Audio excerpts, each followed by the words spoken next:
Welcome to the Ricky Mathews Show. This day two of the new name for this show, formerly Coast View. And as I've said in a post, Coast View served us well for a lot of time for the past 3 years. And when new people came to the show, they didn't really understand what view meant. VU. It's actually a French term, and it stands for the visual perception of a region. People, when I went to give speeches or people had conversations about it, they would typically say Ricky's show. Now, look, I have a lot of friends who have come into the comment stream, and I looked this morning, over 3,000 people have been engaged in the name, which I think is great. It just shows that we're really touching a lot of people with our show, and I really appreciate you being here as we celebrate this amazing state. But they came into the comment stream and said it ought to be called the Bubba Show because that's what my family calls me and my closest friends. And I was visiting with my mom yesterday, and Mom said, you ought to call it the Bubba Show. I agree with those commenters who came in and said it should be called the Bubba Show. And then there was a long pause, and then she says, nope, it needs to be Ricky Mathews because that sounds more formal. So my mom's okay with it. So if she's okay with it, I'm okay with it. So we just decided to make it a little bit more simple and call it, the way that people refer to the show. And so I welcome you. I welcome you here, and thank you for paying attention, and thank you for being engaged with us as we continue to celebrate this amazing coast of Mississippi and this state, for that matter.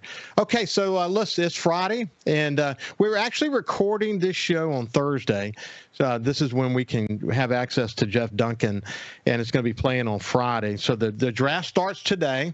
Round one is tonight, so we will not have the benefit in today's show to know who that first round draft pick was, but there's a lot we're going to be talking about as it relates to the draft, and actually about the NOLA.com and Times-Picayune newsletter that comes out every day. We're going to talk about that as well. But before we go any further, let me welcome my friend, the columnist, the award-winning columnist, who's on the NFL Hall of Fame Selection Committee, Jeff Duncan. How you doing, my friend? Ricky, man, happy NFL Draft Week. It's always a busy time, but also a fun time for football fans in the Gulf Coast.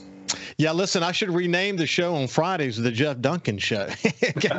You certainly have a hell of a lot more notoriety than I do.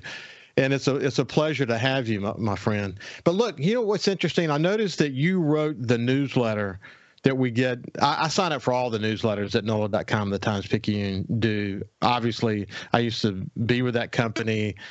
Know so many people who are there still, and you guys are doing an incredible job. And as it relates to your coverage of the Saints, I told you before we started the show, this particular newsletter, which I really encourage people to sign up for, you can do it by going to NOLA.com and click on Saints, and you can just follow the directions. But this particular day, this newsletter today, which the headline said, the wait is finally over, the first round of the NFL draft is on the clock.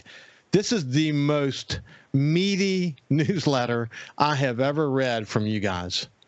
Yeah, we take a lot of pride in those newsletters. Our executive editor, Renee Sanchez, has really emphasized them, and we've gotten great responses to them because it comes directly to you, the news consumer, and goes right into your inbox, and there's links in there, so it really facilitates the news consumption business for each individual. And I'm like you, I've got a lot of newsletters, not just NOLA.com, not just the Times-Picayune, but I get a lot from other news sources. And I find myself using them more and more because it's sort of like the gatekeepers taking over for me and told me what these stories are about. I try to let the reader know the essence of each story and then provide the link for them. So we put a lot of work and time into it. And the one this morning was extensive because of all the draft coverage we put together with our team. Well, how long did it take you to put this one together? It was about an hour and 15 minutes. Normally it's about 30 to 40-minute project, but we just had so much coverage, as you alluded to. I mean, there's so much interest in the NFL draft. I wrote about it in my column this week. The NFL draft's become the second biggest event for the NFL behind the Super Bowl. It's become massive. They started taking the actual event on the road now, and they're using it basically, Ricky, as a consolation prize for their markets that can't get a Super Bowl. The cold weather markets, it's in Kansas City this week. It's been in Cleveland. It's been in Chicago. You think about these markets, Nashville, they're really not going to be in the Super Bowl hunt. So this is a way for the NFL to reward those markets. It's a little bit later in the spring, so it's warmer. They can have it outside. But the point I'm making is the event itself has become huge. It's drawing hundreds of thousands of people to the markets. The TV ratings are astronomical. So there's just so much interest, we can't provide enough coverage. Well, actually, you and I talked a little bit about it last week because you came to us from the Zurich Classic. And as you pointed out, you usually have the Zurich Classic happening. Jazz Fest, I mean, this pinnacle event for New Orleans is also usually happening at that same time. Then you ultimately, we talked a little bit about it. You wondered, we may not ever get this particular event, but then you ended up writing a column about it. Yeah, it's just not, you can't have that amount of those big of events on the same weekend in New Orleans. It's the same reason the Super Bowl, we don't bid on the Super Bowl here when we know it's going to be a conflict with Mardi Gras. The hotel inventory is already packed and sold out on Mardi Gras or Jazz Fest by itself. So if you were trying to have another event there with something the size of the NFL Draft or Super Bowl, it would just overwhelm the city. They wouldn't be able to it doesn't have the capacity, the hotel room capacity, or even the restaurants or the taxi cabs, all the things you need when you have that amount of influx into the city. So it's very well thought out by the city planners and officials. And we haven't even bid on the NFL Draft because we know it's almost always the same weekend as the Zurich Classic and Jazz Fest. Yeah, as it relates to the Super Bowl, I remember so well. I was there for the last Super Bowl, and man, the amount of activity, it's not just everything you just mentioned, but it's all these venues. For example, because GQ magazine is owned by Advanced Condé Nast, I had the opportunity to go to that celebrity party that was over at a famous house on, up in uptown somewhere. And golly, Pete, man, I mean, every major celebrity you can think of was there, but that was just one example of hundreds like it. They were playing out all across the city. So you can't have any event going on at the same time the Super Bowl is going on. The Super Bowl shuts the city down, doesn't it? Yeah, and the draft is not that big, but it's getting there. There was, I think the estimated crowds in Nashville were 600,000 for the 3 days. They're expecting over 100,000 in Kansas City each day for that little downtown. And it's become an outdoor event now. If they had it here, if for some reason it ever were to come to New Orleans, if the schedule worked out, they would probably have it at the Superdome at Champion Square or maybe downtown on the riverfront at Waldenberg Park. But it would be an outdoor event. It wouldn't be in the dome, I don't think. Well, look, you guys and you and your team have written just a number of stories. Let me just give you three that you zeroed in on in the newsletter that came out this morning. One headline said the Saints will lean on the time-tested drafting formula this week. I want to talk about that next. The Saints, as usual, will consider a trade up or a trade down. And the Saints won't rule out selecting their running back in round one. But, Mickey Loomis, had a lot to say about this. And as you guys pointed out, when you have pick 29, no one knows what's going to happen, do they? No, it's too far down. I pointed that out today on social media. In 2017 is a great example. The Saints were picking 11th. The top three players on the board, two of them were still available at the pick number 10. Patrick Mahomes, of course, the great quarterback with the Chiefs, and Marshawn Lattimore, who the Saints ended up taking. Those were two of the top three picks on the Saints board. They thought they would be off the board in the top 5 picks, but teams ahead of them took players they didn't anticipate, and those two guys drifted down to them to where they knew they were going to get one of those two when they were both available at number 10. Now, history shows us the Chiefs traded up with the Bills at number 10 and took Mahomes right before the Saints. But the point is, there's too much that can go, differently than you anticipate when you're down that low in the first round. So but what Mickey Loomis did say yesterday was that they still, I think, are going to be aggressive, and they like to trade up for a player that they target or fall in love with. And I fully expect them to do that for round one. I know we're recording on Friday. I'll be shocked if they did not make a move up to try and get a guy they wanted. And again, the guy they wanted, you don't know. I mean, they probably have a top 5 list of running backs, receivers, certainly defensive line. I mean, I would probably say defensive line number one, wouldn't you? Well, it's probably their biggest need. But the way it works, Ricky, and we can talk about this maybe after the break, but they have a grading system, and there's certain grades they assign to players in kind of blocks. It's not stratified that much between players. It's more players are all in a certain grade, and there's a group of players in each grade. And I can go into further detail about that, but why it might lead them to trade up and go after a guy, why they've done that in the past. We'll definitely do that. We're visiting with Jeff Duncan from NOLA.com and the Times-Picayune, and we're talking about the draft. And we'll see you after this break. Welcome back. Listen, for the Facebook and YouTube audience, what you get to see for the lead-in is this wonderful video that Cal Curley got. It must have been on one of his fishing trips to Moses Pier, is what it looks like to me, but a beautiful sunset or sunrise, and some of the scenes here in coastal Mississippi are amazing. But we're visiting with my friend Jeff Duncan from NOLA.com and the Times-Picayune. Hey, Jeff, I want to get into some of the real refined aspect of what you were just talking about. But before we do that, just in general, the Saints approach, there's a competitive advantage built into that. I think a lot of components, they try to keep it secret. I wonder how they're able to keep it secret with so many. They've sort of become a breeding field for wonderful future GMs and others who leave here to go to other places. How do they keep their competitive advantage with so much brain trust leaving them and going to other teams?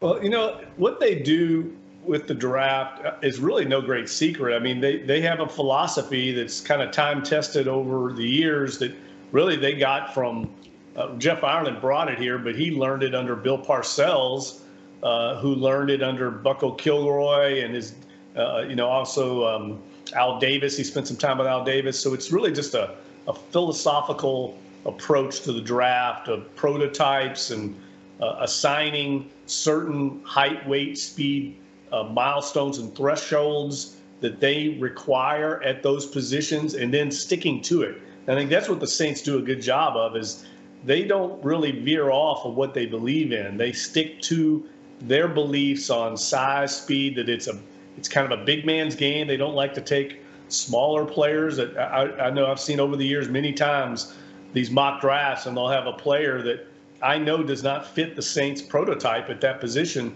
and that they would never take him at that spot in the draft. But people just don't understand how the Saints work and think. And so, and Jeff Ireland has told me over and over that he does not make exceptions. Now, every once in a while, you do make an exception when you have a rare player like a Drew Brees, who's so extraordinary in every other part of the game that he overcomes his lack of height, right? So they do have a few exceptions, but they would have probably drafted Drew in the second round, not the first round, because of his lack of height. That's just how they're wired with their philosophy. So interesting. If I finished watching the Netflix series on Deion Sanders, the Coach Prime Time that he spent in Jackson. It's a good series. And when it was over, I was actually curious about some of the seniors and, how they were being looked at from an NFL prospect point of view. And what that did is actually bring me into several websites, including ESPN, where you could see how they're rated, all these various components from speed to what, their performance in actual games, how many games they played in, their height, their weight, all these things are factored in. And what you get is a ranking. And what's interesting about that, and you probably know this really well, that once you start getting to that level of ranking, when there's so many players coming out of college that are getting ranked, so many just get clumped up in this, and you got to look at it from some other dimension. They have to have almost a sixth sense about these players as they observe them to say there's these intangibles over and above their rankings that make them a special player. Because how else would you be able to determine who to pick and who not to pick? Because what's the difference between being ranked 29th and 30th, if you're a cornerback? You know what I'm saying? Yeah, well, and I think that's one thing that confuses a lot of fans is the rankings of 1 through 30. Really, teams don't look at it that way. They look at it more of like, what's the grade on the player? And what you might have is, and this is invariably what happens every draft, is the Saints will be at 29. Let's say they don't trade up, and they're at 29. They're going to have about 4 or 5 players I would say maybe more, that are all graded the same, that have the same grade, that they think basically have the same predictive level of success in the NFL. It means they might say that they are going to be a starter in this league for several years, but they might be at different positions. And so then it comes down to need. But then they'll take the need. If the player is graded the same, you might as well take the position you need more. And so that's why I think people get confused is it's not necessarily a 1 through 30 thing. There's going to be a group of 15 players probably in this draft that they think are first-round talents, first-round graded players. And then there's going to be a group from, say, 16 to like 40 that are all going to be graded very similarly. And there's not much difference in what they think in the player. And that's why I'm saying, like, what invariably could happen is the Saints might have one of their top 15 players on their board. It's different than the rest of the league, but somebody they think is one of the top 15 for their system and their team that suddenly drops into like the early 20s, and that's when they would go get that guy and trade up for him, because in their mind, he's a first-round player for their team. Other teams might not view him that way, but they do, and they will go and target him. I watched the conversation with Mickey Loomis, and nothing new there. He could have said what he said before any draft. I mean, that's the way it works. But there seemed to be, and you guys sort of reflected on this a bit, there seemed to be sort of a almost an understanding that it's probably more likely than not that the Saints are going to trade up or they're going to trade down. They're probably not just going to stay where they are. What's your thoughts about that? Yeah, well, I think more than likely they're going to trade up. I mean, Mickey hardly ever trades down. He basically said, we have 8 picks for now. Yeah. That's the first thing he said, which means they're going to use some of those picks to move up. The key is going to be, though, is who's available. So much, like I said, they're victims of circumstance at 29. You don't know who is going to go outside the box and take a player that you may not think. And then you have to have a trade partner. I remember a few years back, the Saints tried to trade up into the top 10, couldn't find a team that would trade with them, wanted too much to make the trade. The Saints didn't have enough of ammunition to make the deal, and they had to sit where they were at, and they couldn't make the move. And that's the year they ended up, I think, taking Peyton Turner because they couldn't make a move. They tried to trade up. They couldn't do it. So lots of times you can have the will, but you might not have the way. Hey, is my memory serving me correct, to get Trevor Penning, didn't we trade up? Yes, and traded up to get Chris Olave and traded up to get Marcus Davenport. I mean, that's been the MO for the Saints. And that's usually the case of what I alluded to earlier, a circumstance where they had the player graded very high, and he drops to a level where they feel like it's worth it to go get him because they had him graded at a certain level. And especially where the Saints are at now in 29th, there's not 29 first-round graded players on the Saints board. I guarantee you that. They're probably more like 15 to 17, and that's for the Saints system. And I'm trying to emphasize this over and over. The Saints won't take small guys. It's just not the way they draft. So a player like Antoine Winfield Jr., who's a great talent, but he's undersized, they're not saying he's not a good player. He's just not a good player for them. Patrick Queen was a great linebacker at LSU. A lot of local fans wanted the Saints to draft him. He was never going to fit into their system. He went to Baltimore, which is exactly where he fits. It wasn't that they didn't think he's a good player. He's not a good player for them. So people have to understand that when they're trying to target who the Saints might go after. So if you look at running back, set Alvin Kamara's legal issues and suspension, future suspension aside for just a second. Just in general, running backs don't go for what they used to go for, but there's a lot of good running backs in this draft. And then when you combine it with Alvin Kamara's issues, it's likely the Saints are going to pick a running back, isn't it? Yeah, I think so in the first 3 rounds. And there's good running backs, starter quality running backs that can be drafted in the 3rd round of this draft. It's one of the deepest positions. And that's the one position, Ricky, I should add, that prototypes don't really work at the running back spot. They come in all sizes. Great ones like Emmitt Smith, Barry Sanders can be smaller, shorter. There's big hulking Derrick Henry guys. Alvin Kamara is really undersized. He's 5'10", but the Saints took him in the 3rd round. That's just the way that I think that's the one position where we could see the Saints take a guy 5'9" or 5'10", sort of like Tyjae Spears here at Tulane, who's a great prospect who doesn't quite fit the size mold the Saints look for. So you see some Alvin Kamara type players that are going to be great receivers as well as sort of, good running backs as well? Well, the best one is Bijan Robinson from Texas. He's going to go in the first round. He's a dynamic player. He's going to be a Pro Bowl player for a number of years. And I think the running back that a lot of people look at is Jahmyr Gibbs from Alabama, who transferred in from Georgia Tech. He's a little smaller guy, built a lot like Tyjae Spears, like 5'9". So for the Saints' purposes, he's a little small, but he's such a dynamic playmaker that if he were there at 29, I think the Saints would have to consider taking him. Pretty interesting situation.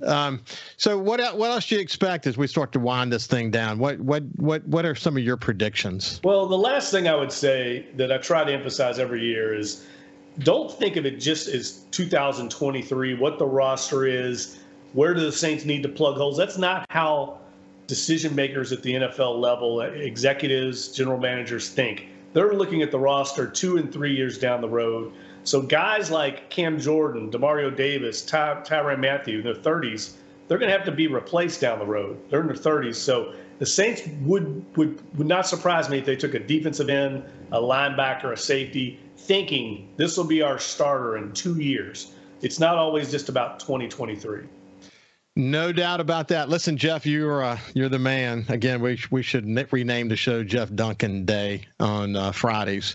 But listen, we appreciate you joining us. And like Jeff and I talked about at the beginning of the show, go to the NOLA.com website and sign up for the Saints newsletter and see what I look at every single morning. It's incredible what this team is doing. Anyway, thank you, my friend. Have a great day and have a good weekend. All right, Ricky, we'll talk next week, buddy. Take care. You bet. Hey, when we come back, we're going to be joined and talk about entrepreneurship. We'll see you after this.